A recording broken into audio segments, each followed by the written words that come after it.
Hello दोस्तों, कैसे हैं आप सब। बैंक एकेडमी के ऑफिशियल यूट्यूब चैनल पर एक धमाकेदार इंफॉर्मेशन के साथ आप सबका हार्दिक स्वागत है।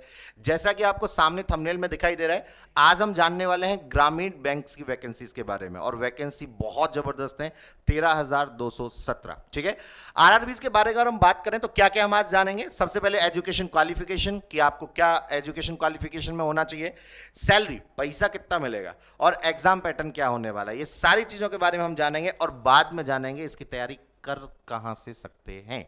तो सबसे पहले जानते हैं हम लोग वैकेंसीज के बारे में। वैकेंसी है 13,217। 13,000 प्लस बहुत होती है भाई मानने के लिए, क्योंकि अपन तो मानते हैं कि अपने लिए कितनी वैकेंसी चाहिए, सिर्फ एक, और यहां पर तो 13,000 से ज्यादा वैकेंसीज हैं। नेक्स्ट पॉइंट पर अगर हम बात करें कि चलिए किस में कितनी है, तो सबसे पहले असिस्टेंट, जिसे हम अपनी भाषा में क्या बोलते हैं बेटा, क्लरिकल लेवल वैकेंसी 7,972। इसके बाद ऑफिसर लेवल 1 3,907। इसके बाद ऑफिसर स्किल 2। स्किल 2 और स्किल 3 की वैकेंसी वही लोग भर सकते हैं जिनको एक्सपीरियंस हो, तो उसके लिए आपको स्केल 2 में 1139, और अगर स्केल 3 के बारे में बात करें बेटा तो 199। टोटल वैकेंसीज का डिस्ट्रीब्यूशन मैंने आपके सामने रखा है। 4 तरीके की वैकेंसीज होती हैं, क्लरिकल ऑफिसर जिसे हम पीओ कहते हैं, और स्केल 2 और स्केल 3। इन सब के बारे में एक एक करके बात करेंगे। सबसे पहले जान लेते हैं कि इस असिस्टेंट या स्केल 1 की एजुकेशन क्वालिफिकेशन क्या है। कौन ऐसे लोग हैं जो असिस्टेंट मतलब क्लर्क, स्केल 1 मतलब पीओ के फॉर्म भर सकते हैं। सिंपल, उसको कोई भी तरीके की ग्रेजुएशन क्लियर की होनी चाहिए, एनी ग्रेजुएट। ठीक है, किसी भी स्ट्रीम से चलेगा, डजंट मैटर कि आपने किस स्ट्रीम से किया है, सिर्फ आप ग्रेजुएट पास आउट होने चाहिए। अगर हम बात करें स्केल 2 या स्केल 3 के बारे में, तो एजुकेशन क्वालिफिकेशन पर साथ में आपको कुछ एक्सपीरियंस भी चाहिए और अलग से स्पेशलाइजेशन भी चाहिए, क्योंकि इसमें बहुत सारी पोस्ट है, मैं आपको आगे बताने वाला हूं। तो आपको उस पोस्ट को भरने के लिए एक अलग तरीके का स्पेशलाइजेशन और साथ में एक्सपीरियंस होना चाहिए। अगर हम बात करें एजुकेशन क्वालिफिकेशन स्किल 2 के बारे में, स्पेशलिस्ट ऑफिसर, तो आपको यहां पे बहुत सारी वैकेंसी है। देखो, जनरल बैंकिंग ऑफिसर, इसके बाद एग्रीकल्चर ऑफिसर, सीधी बात है, लिखा हुआ है तो एग्रीकल्चर में आपका कोई ना कोई स्पेसिफिकेशन होना चाहिए। इसी तरीके से मार्केटिंग ऑफिसर, तो आपका मार्केटिंग में कोई ना कोई स्पेसिफिकेशन होना चाहिए। Law officer, CA, IT officer और ऑफिसर स्केल 3 जिसे हम सीनियर मैनेजर बोलते हैं, इसके लिए एक्सपीरियंस के साथ साथ आपका जो, अगर हम बात करें कि आपने बैंक में कितने साल काम किया है, इस तरीके का एक्सपीरियंस भी आपके पास होना चाहिए। नेक्स्ट पॉइंट पर अगर हम बात करें बेटा, तो आईबीपीएस आरआरबी की एज लिमिट क्या होती है, इन फॉर्म को कितने साल होने पर स्टूडेंट फिल कर सकता है। तो यदि कोई स्टूडेंट 18 साल से 28 साल का है तो वो क्लर्क मतलब ऑफिस असिस्टेंट का फॉर्म भर सकता है। अगर कोई 18 से 30 साल का है बेटा, तो वो पीओ जिसे हम अपनी भाषा में कहते हैं स्केल 1 का फॉर्म भर सकता है। अगर कोई 21 से 32 ईयर का है बेटा, तो ऑफिसर स्केल 2 का फॉर्म भर सकता है। और अगर कोई 21 से 40 ईयर का है बेटा, तो वो ऑफिसर स्केल 3 का फॉर्म भर सकता है। ये सारी आपकी एज लिमिट हैं। आप अगर इन क्राइटेरिया में आते हैं तो आप ये सारे फॉर्म फिल कर सकते हैं।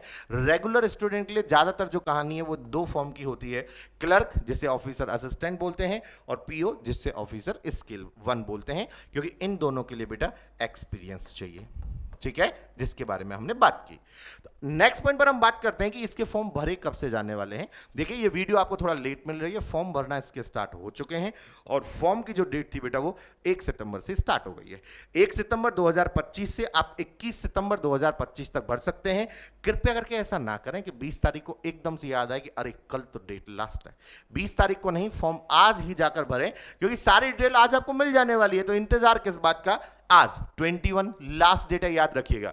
बात करते हैं कि फॉर्म भरने के लिए पैसा कितना लगने वाला है, क्योंकि पैसा पाने के लिए लगेगा भी तो सही। पहले देना कितना है, अगर आप एससी, एसटी या पीडब्ल्यूडी से बिलोंग करते हैं तो आपको 175 रुपए पे करना पड़ेगा। लेकिन वहीं पर अगर आप जनरल या ईडब्ल्यूएस या ओबीसी से बिलोंग करते हैं तो आपका जो पैसा है वो 850 आपको पे करना पड़ेगा। डन। मान लीजिए आपने पैसा पे कर दिया, फॉर्म भर दिया। इन सब के बाद कहानी ये है कि पैटर्न क्या है और पेपर आएगा कब। अगर मैं आरआरबी के अंदर ऑफिस असिस्टेंट और पीओ स्किल 1 के बारे में बात करता हूं बेटा, तो इसका एग्जाम नवंबर और दिसंबर में होने वाला है 2025 में। पैटर्न क्या है, अगर मैं बात करूं क्लर्क के बारे में, ऑफिसर असिस्टेंट, या मैं बात करूं स्किल 1 पीओ के बारे में। तो इन दोनों का प्री का पेपर एक ही होता है और इन दो सब्जेक्ट आती हैं बेटा, एक रीजनिंग होती है और एक मैथ्स, इसके अंदर इंग्लिश नहीं होती। अगर हम बात करें 40 क्वेश्चंस 40 मार्क 25 मिनट मिलेंगे आपको। मैथ्स के अंदर बात करें 40 क्वेश्चन 40 मार्क 20 मिनट आपको मिलेंगे। इसका मतलब 80 क्वेश्चन 80 मार्क्स और 45 मिनट में आपको अपना पूरा पेपर सॉल्व करना है। 25 मिनट रीजनिंग में होते ही पेपर अपने आप चेंज हो जाएगा और आपके सामने मैथ्स ओपन हो जाएगी। तो ये टाइमिंग का बहुत ध्यान रखना है। मान लीजिए आपने प्री दिया, पढ़ाई की और किस्मत ने भी साथ दिया और प्री क्लियर हो गया, तो बात ये आती है कि मेंस में क्या पूछा जाएगा। तो मेंस का सिलेबस मैं आपको सामने दिखा रहा हूं। मेंस का एग्जाम या तो लास्ट दिसंबर 2025 या फिर जनवरी 2026 में होगा। इसके अंदर नॉर्मली 5 सब्जेक्ट होते हैं बेटा, reasoning, general awareness, numerical ability जिसे हम मैथ्स बोलते हैं, इंग्लिश या हिंदी में से कोई एक चूज कर सकते हैं। इसके बाद अगर हम बात करें तो कंप्यूटर नॉलेज।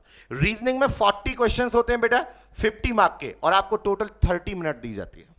नेक्स्ट पॉइंट पर बात करें जनरल अवेयरनेस में 40 क्वेश्चन 40 मार्क, लेकिन आपको टोटल 15 मिनट मिलती है। नेक्स्ट हम बात करें न्यूमेरिकल एबिलिटी, मैथ में 40 क्वेश्चन 50 मार्क और 30 मिनट आपको सामने वाला देता है। इसके बाद इंग्लिश या हिंदी में से जो भी आप चूज करने वाले हैं 40 क्वेश्चन 40 मार्क और 30 मिनट आपको टोटल मिलती हैं। Last and final computer knowledge, question होते हैं 40 लेकिन मार्क्स सिर्फ 20 होते हैं बेटा और वो आपको 15 मिनट में सॉल्व करने होते हैं। कुल मिलाकर 200 मार्क का पेपर होता है, 200 ही क्वेश्चन होते हैं और वो आपको टोटल 2 घंटे मतलब 120 मिनट में सॉल्व करने हैं सारे के सारे क्वेश्चंस। ठीक है, तो ये आपको मैंने 2 एग्जाम के बारे में अभी बताया, एक क्लरिकल एग्जाम के बारे में बताया, एक आपको ऑफिसर स्केल 1 के बारे में बात की। बात करते हैं स्केल 2, और स्केल 2 में भी क्या, जनरल बैंकिंग ऑफिसर, क्योंकि अभी मैंने आपको बताया इसके अंदर बहुत सारी पोस्ट हैं। जनरल बैंकिंग ऑफिसर का एग्जाम वही दिसंबर 2025 या जनवरी 2026 में होगा। मेन एग्जाम का मतलब इसमें बेटा एक ही पेपर होता है, सिंगल एग्जाम होता है इसके अंदर सिर्फ एक ही पेपर होता है, सिंगल एग्जाम होता है। अगर हम बात करें स्केल 2 और स्केल 3 के बारे में तो इसके अंदर reasoning, computer, financial awareness, English या हिंदी में से कुछ एक और quantitative aptitude and data interpretation. अगर हम बात करें रीजनिंग के 40 क्वेश्चंस होते हैं और 50 मार्क्स। इसी तरीके से कंप्यूटर नॉलेज के 40 क्वेश्चन होते हैं बेटा 20 मार्क मिलते हैं आपको। फाइनेंशियल अवेयरनेस के 40 क्वेश्चन होते हैं बेटा 40 मार्क्स आपको मिलते हैं। इसी तरीके से इंग्लिश या हिंदी लैंग्वेज के 40 क्वेश्चन होते हैं बेटा 40 मार्क्स आपको मिलते हैं। और क्वांटिटेटिव या एप्टीट्यूड टेस्ट में 40 क्वेश्चन लेकिन मार्क्स 50 होते हैं। तो टोटल आपके पास 200 क्वेश्चन 200 मार्क्स और सबका टाइमिंग आपके पास सामने लिखा हुआ है। रीजनिंग में आपको 30 मिनट्स मिलेंगे, कंप्यूटर में 15, फाइनेंशियल अवेयरनेस में 15, इंग्लिश या हिंदी में 30 मिनट और क्वांटिटेटिव एप्टीट्यूड में कितने मिलते हैं बेटा 30 मिनट। अगली बात करते हैं हम वैकेंसी स्केल 2 के स्पेशलिस्ट ऑफिसर के बारे में।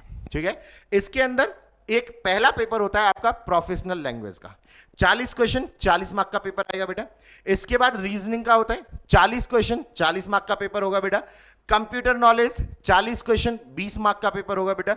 फाइनेंशियल अवेयरनेस 40 क्वेश्चन 40 मार्क का पेपर होगा और इंग्लिश या हिंदी में से कोई एक 40 क्वेश्चन 20 मार्क का पेपर होगा और क्वांटिटेटिव एप्टीट्यूड या मैथ 40 क्वेश्चन 40 मार्क का पेपर होगा। सबके टाइमिंग्स आपके सामने गिवन है। ऑफिसर स्केल 3 के अंदर बात कर रहा हूं मैं, ये याद रखिएगा। स्केल 2 में बता चुका हूं, स्केल 3 में ऑफिसर की वैकेंसी जो होती है उसके अंदर रीजनिंग के 40 क्वेश्चन होते हैं 50 मार्क्स मिलते हैं आपको। कंप्यूटर नॉलेज के 40 क्वेश्चन 20 मार्क्स मिलते हैं आपको। फाइनेंशियल अवेयरनेस के 40 क्वेश्चन 40 मार्क्स मिलते हैं आपको। इंग्लिश या हिंदी के 40 क्वेश्चन 40 मार्क्स मिलते हैं आपको और क्वांटिटेटिव एप्टीट्यूड के क्वेश्चन जरूर 40 होते हैं बेटा लेकिन मार्क्स कितने मिलते हैं आपको 50। 200 क्वेश्चंस होते हैं और 200 मार्क्स आपके पास होते हैं। पॉइंट ये कि चलो सर हमने मेन भी दे लिया, अब क्या, देखो पहली वैकेंसी कौन सी, क्लरिकल, जिसे हम क्या कहते हैं ऑफिसर असिस्टेंट। बेटा उसमें सिर्फ 2 ही चीजें होती हैं, प्री और मेंस। उसके बाद उसमें जो डायरेक्ट होता है that is called LPT, local proficiency test, या हम उसे लैंग्वेज प्रोफिशिएंसी टेस्ट भी बोलते हैं। ठीक है, बहुत इंपॉर्टेंट है क्लर्क के अंदर।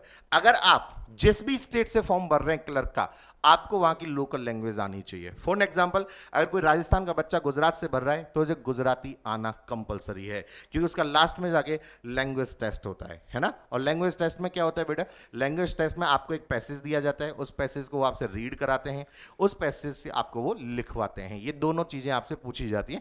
ऐसा नहीं है वहां पे आपसे कोई ग्रामर पूछ रहे होते हैं, नहीं, एक पैसेज को आपको लिखना पड़ता है, उस पैसेज को आपको पढ़ना पड़ता है। ये दोनों चीजें आपको कम से कम आनी चाहिए। अगर हम बात करते हैं ऑफिसर स्केल 1 के बारे में, पीओ, तो इसमें प्री और मेंस के बाद क्या देना होता है बेटा आपको, इंटरव्यू।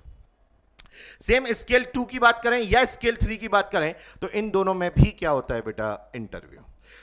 तो अगर हम ऑफिसर असिस्टेंट को छोड़ दें तो बाकी सारे एग्जाम में हमें इंटरव्यू देने, लेकिन ऑफिसर असिस्टेंट में इंटरव्यू की जरूरत नहीं है। वहां इंटरव्यू की जगह क्या होता है बेटा, एलपीटी, लैंग्वेज प्रोफिशिएंसी टेस्ट। चलिए, यहां तक की सारी बातें अगर आपको क्लियर है तो सबसे इंपॉर्टेंट पॉइंट ये है कि सिलेबस भी जान लिया, फॉर्म भी भर दिया, अब पास होने के लिए पढ़ना पड़ेगा। और पढ़ने के लिए करना क्या पड़ेगा, तो आपको सामने कुछ स्लाइडें दिख रही हैं, इससे ज्यादा कुछ करने की जरूरत आपको है नहीं।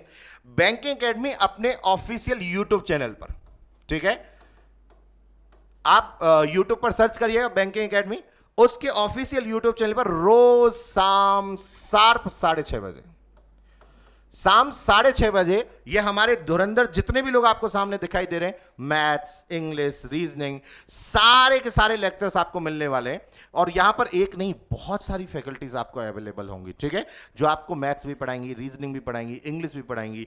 तो आपको अगर तैयारी करनी है ऑनलाइन मोड पर, तो ऑनलाइन मोड के लिए मैंने आपको क्या बता दिया, आप हमारे ऑफिशियल यूट्यूब चैनल से कर लीजिए। और अगर ऑफलाइन मोड पर करनी है तो ऑफलाइन में गुजरात में, सूरत में आपको बैंकिंग एकेडमी की ऑफलाइन ब्रांचेस मिल जाएंगी, आप जाके विजिट करिए और आपको नए बैचेस के बारे में वहां जानकारी मिल जाएगी। अगले पॉइंट पर बात करते हैं। सर फॉर्म भर दिया, पास हो गए, लेकिन एक मोटिवेशन तो चाहिए फॉर्म भरने के लिए, और मोटिवेशन होता है पैसा।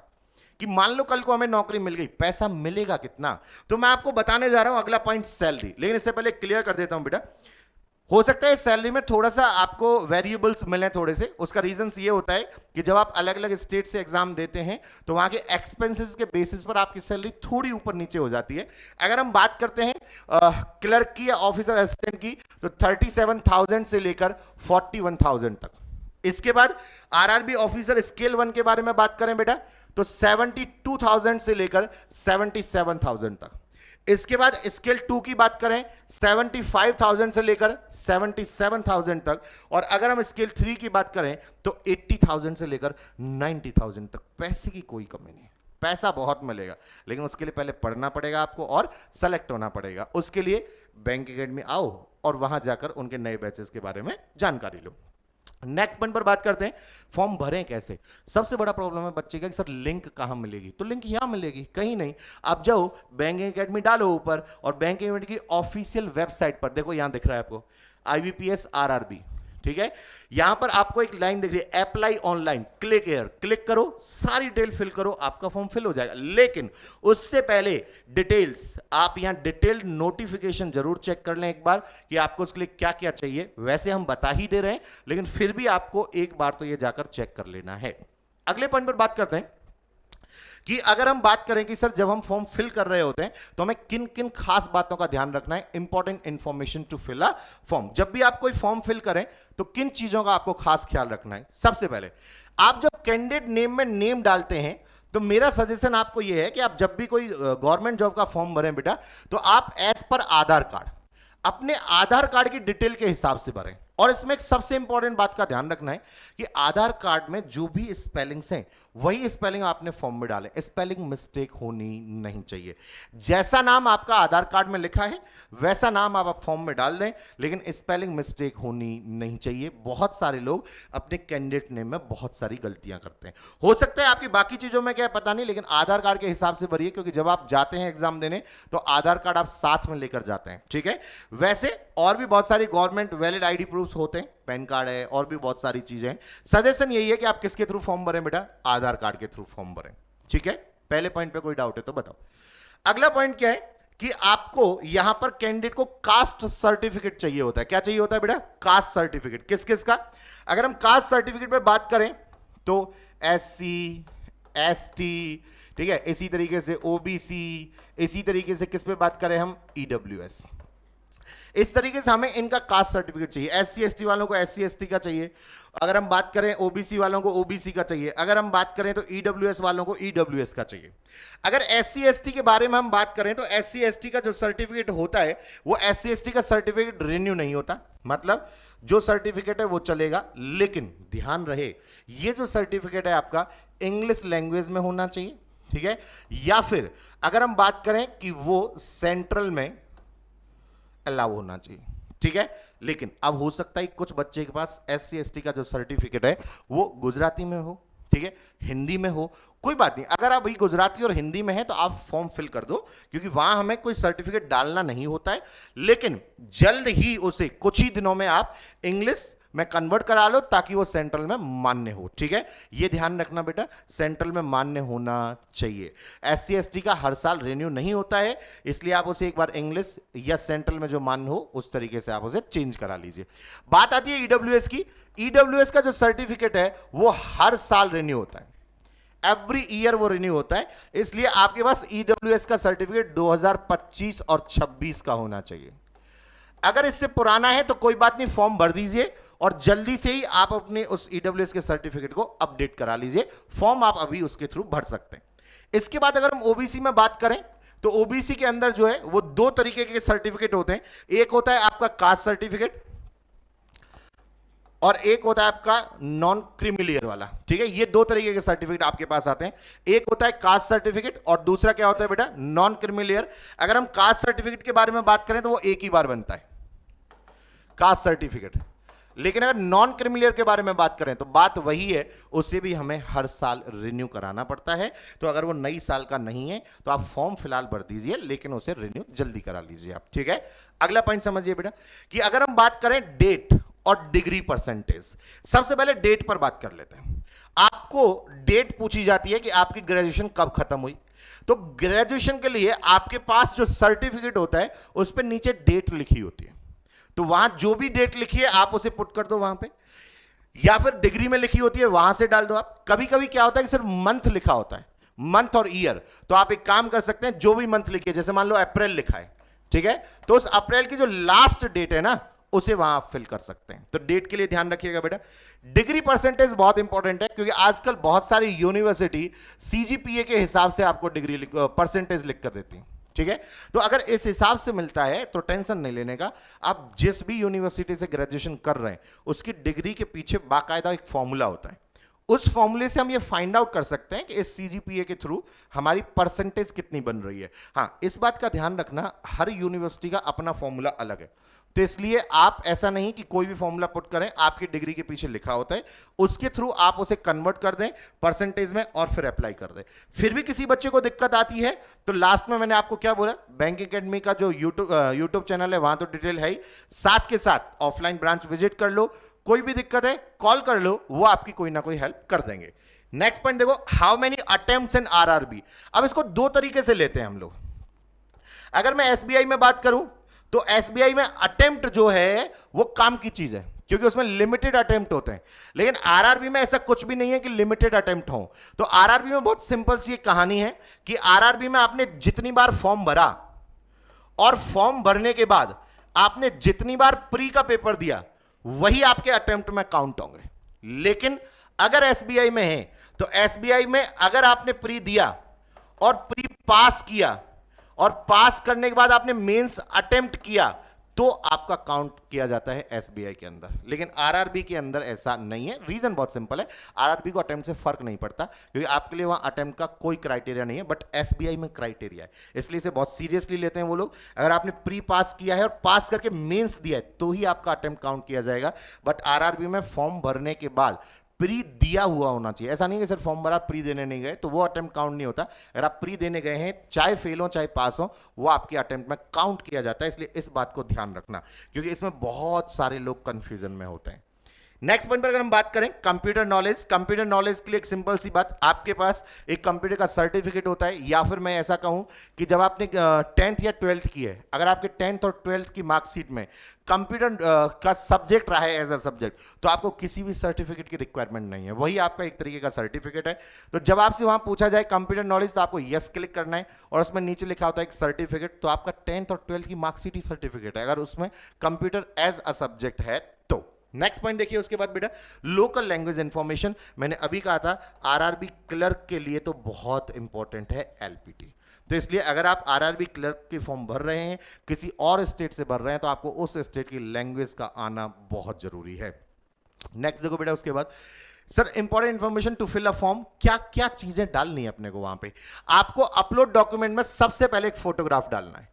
फोटोग्राफ की कंडीशन समझ लीजिए, ये फोटोग्राफ रीसेंट होना चाहिए, ठीक है, 2-3 महीने के अंदर ही खिंचा हुआ हो। और उसके बाद लाइव फोटोग्राफ, तो थोड़ा ध्यान देना कि जब आप लाइव फोटोग्राफ लो और जिस फोटोग्राफ को आप लगा रहे हो, वो दोनों फोटोग्राफ थोड़ा एक दूसरे से मैच हो। ऐसा ना हो कि लाइव फोटोग्राफ में तुमने जाके वहां बढ़िया सा कोई एकदम ऐसे होता नहीं है आजकल, जब हम फोटो खिंचाने जाते हैं हम लगते कुछ और है, दिखते कुछ और है। अब लाइव में तो रियलिटी बाहर आ जाएगी, तो इसलिए ये फोटो भी वैसा ही होना चाहिए जैसा आपका लाइव फोटोग्राफ हो, एटलीस्ट दोनों में आप पहचान पड़ने चाहिए। सिग्नेचर सिंपल है, सिग्नेचर के लिए 2 बातों का ध्यान रखना है, पेन और पेपर का, ठीक है। पेपर तो सिंपल है, सब जानते हैं कि पेपर आपका व्हाइट पेपर होना चाहिए। कैसा पेपर होना चाहिए? व्हाइट। लेकिन पेन ध्यान रखना बेटा, ब्लैक पेन से व्हाइट पेपर पर सुंदर सुंदर राइटिंग में अपने हस्ताक्षर करो और जाकर वहां पे अपलोड कर दो। Next, left hand thumb impression. यहां मैंने देखा है बहुत सारे लोग बड़ी कलाकारी करते हैं, एक पेन उठाएंगे और अपना लेफ्ट थंब यहीं पे कर रहे होंगे इस तरीके से, तो ऐसी कलाकारी नहीं करनी है अपने को। आप जाओ बाहर, वहां आपको मिलते हैं पैड, वहां जाके लेफ्ट हैंड थंब इंप्रेशन लगाइए। उसके बाद हैंड रिटन डिक्लेरेशन, इस पर बहुत ध्यान रखना है। पहला ध्यान, हैंड रिटन डिक्लेरेशन पुराना नहीं होना चाहिए। आपको जो डिटेल फॉर्म दिया जाता है उसके अंदर लिखा होता है कि यही लिखना है आपको, तो जो नया है रीसेंट आरआरबी का वही आपको लिखना है। इस बात का खास ख्याल रहे, ऐसा नहीं कि पुराना सेव करके रखा है हमने उसी को यहां पे पेस्ट कर दिया, ठीक है। नया वाला हैंड डिक्लेरेशन होना चाहिए। दूसरा, इस बार आपसे एसएससी या 10th या उसके इक्विवेलेंट की डिग्री मांगी है, तो इस बार आपको एसएससी या 10th का सर्टिफिकेट भी दिखाना है बेटा। और उसके बाद अगर आपसे कोई गलती हो जाती है, जैसे कि बहुत सारे लोग करते हैं, तो फॉर्म क्लोज होने के बाद आपको एक बार 2-3 दिन के बाद फिर से एक मॉडिफिकेशन विंडो मिलेगी, तो आप चाहें तो मॉडिफाई कर सकते हैं, लेकिन मैं चाहूंगा कि गलती करो ही ना। गलती नहीं करोगे मॉडिफिकेशन की जरूरत नहीं होगी, ठीक है। तो मैंने कोशिश की है कि आपको मैं सारी डिटेल्स के बारे में बता सकूं, जो जो आपके लिए ज्यादातर काम की हैं वो सारी चीजें। पॉइंट ये है कि चलो सर ये सब जान लिया हमने, लेकिन एक मोटिवेशन भी तो चाहिए कि बच्चे इनमें सेलेक्ट होते भी हैं या नहीं होते हैं, ठीक है। मैं आपको सामने कुछ ऐसे स्टूडेंट्स के चेहरे और नेम दिखा रहा हूं जो बैंकिंग एकेडमी की ऑफलाइन क्लासेस से, ठीक है, बहुत सारे लोग सेलेक्ट हुए हैं। आप सामने जो सबसे पहले देख रहे हैं उसके बारे में अगर हम बात करें, तो ये जो रिजल्ट है वो 2022 और 23 का है। इसके बाद आप चेक करिए, ये जो रिजल्ट है वो 2023 का है। अगले रिजल्ट्स के बारे में अगर हम बात करें, ये फिर से 2023 का है, ठीक है। और वो कहते हैं ना कि लाइन बहुत अच्छी है, ओल्ड इज गोल्ड, है ना, तो इसलिए आप भी इसके अंदर आ सकते हो। उसके बाद अगर हम बात करें तो 2023 और 24 के रिजल्ट्स आपको मिलते हैं। नेक्स्ट पॉइंट पर अगर हम बात करें तो फिर से 2023 और 24, इतने रिजल्ट हैं कि हम चाहकर भी यहां नहीं लगा सकते सारे के सारे, लेकिन फिर भी हमने ट्राई किया है कि जो हमारे पास अवेलेबल हैं एटलीस्ट उनको अभी हम लगा दें। इसके बाद हम 2025 पर बात कर रहे हैं। 2025 के भी बहुत सारे रिजल्ट आपको सामने दिखाई दे रहे हैं, ठीक है।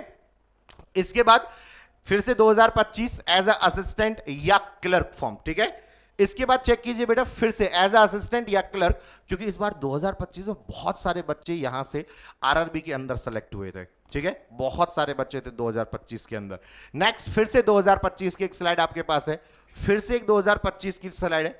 नेक्स्ट पॉइंट पे अगर हम बात करें, ये सारे फोटोज देखने के बाद आपके दिमाग में ये आता है कि तैयारी के लिए जाना कहां है। तो तैयारी के लिए एक सिंपल सी आपको सामने स्लाइड दिख रही है बेटा। बैंकिंग एकेडमी सूरत में 3 जगहों पर है इस बार, सोशियो सर्कल, इसके बाद हम बात करें तो वराछा, और इसके बाद बात करें तो हम कतारगाम। सबके मोबाइल नंबर्स आपको नीचे गिवन है। जिस ब्रांच पर जाकर आप इंक्वायरी करना चाहें आराम से कॉल भी कर सकते हैं, जाके वहां आप ऑफलाइन विजिट भी कर सकते हैं। बैचेस स्टार्ट होते ही रहते हैं एवरी मंडे, तो आप जाइए नए बैचेस ज्वाइन कीजिए, जो भी इंक्वायरी चाहिए वो इंक्वायरी आप वहां से ले सकते हैं। ठीक है, अभी मैंने आपको बताया था, वहां आपको नंबर्स नहीं दिखे तो मैंने आपके सामने एक बड़ी स्क्रीन पर रखे हैं, सूरत, उधना, वराछा और कतारगाम। ठीक है, सूरत में उधना पे कहां बेटा, सोशियो सर्कल पर है। इसके बाद अगर हम बात करें तो मैंने अभी आपको बताया कि अगर आपको ऑफलाइन मोड पर तैयारी करनी है तो फिलहाल ऑफिशियल यूट्यूब चैनल पर फ्री ऑफ कॉस्ट लेक्चर्स चल रहे हैं, आप उन्हें ज्वाइन करना बिल्कुल ना भूलें। बहुत ही जल्दी हम आपके लिए पेड कोर्स लेकर आने वाले हैं, तो उसके इंतजार में आप रहिए, तब तक आप ऑफलाइन क्लासेस ज्वाइन करिए।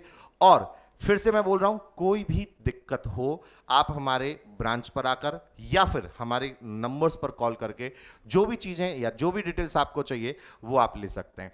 फिलहाल आज के लिए इतना ही, थैंक यू सो मच। जैसी कोई नई वैकेंसी आती है मैं आपके साथ फिर से जुड़ूंगा। धन्यवाद।